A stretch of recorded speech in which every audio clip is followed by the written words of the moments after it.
So here is week 2 quiz. We've got a tank question to start.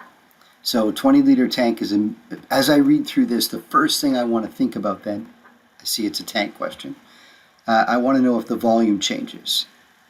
So I'm reading through and I want to see if the flow rate in is equal to the flow rate out.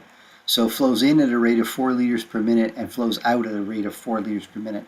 That means the volume of the liquid is constant.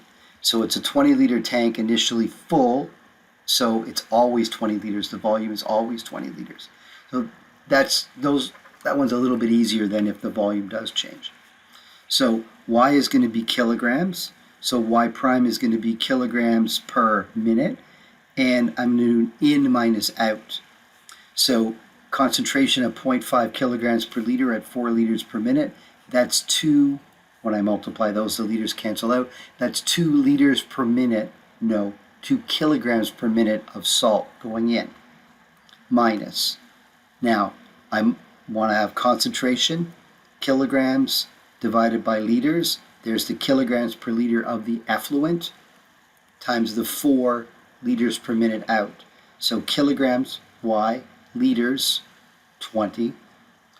That 4 is in liters per minute. Again, the liters cancel and end up with kilograms per minute. Kilograms per minute minus kilograms per minute.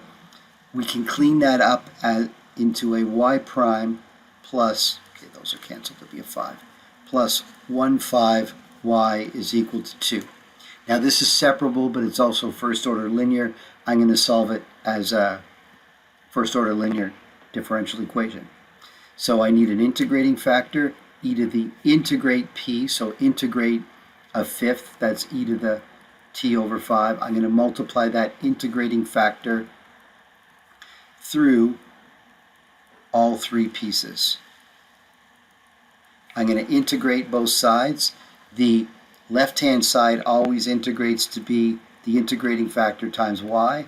The right-hand side, okay, well that's going to be 10 e to the t over 5. Check by differentiating. I differentiate that, a fifth comes out, a fifth times the 10 cancels to give me the 2, and plus I need a plus constant. How do I get the constant? Initial conditions. Let's get the constant right now. It says it's initially full of fresh water. So that means when t is equal to 0, y is equal to 0. If I make y is equal to 0, then this whole side that I'm circling is 0. E to the 0 is 1, and that means that the c must be equal to minus 10. So now I'm going to solve for I'm going to swap out the c for the minus 10, and I'm going to write it in its implicit form. No, it's explicit form. I already have it in the implicit form. And here's my solution to the differential equation. That tells me how much salt there is in the tank at time t. The only thing I want to know now is how much salt is in the tank 10 minutes after. I'm just going to make t equal to 10, and so y of 10 is equal to 10 minus 10 e to the minus 2. And then I can get a decimal form of that if I want to, but I don't, so I won't. Okay, and that'll be liters, I guess. No, kilograms, because it's a y. What if they wanted the concentration? Well, that would be kilograms that I circled. I just divided by the 20 liters, and then that would be kilograms per liter, the concentration of the salt in the tank. Next question. Solve for the, implicit solution. So I don't want it y equals, I want it to be x's and y's all mixed up. I look at this, y squared is nonlinear, but it is separable. So I'm going to write y prime as dy dx, and I'm going to put the y's on the y side and the x's on the x side, and then integrate both sides. This one is arctan of y is equal to 2x cubed plus a constant. How do I get the constant? Initial conditions. So when I make x equal to 0 and y is equal to 1, the arctan of 1 is pi over 4, 0 plus c. So it looks like c is equal to pi over 4.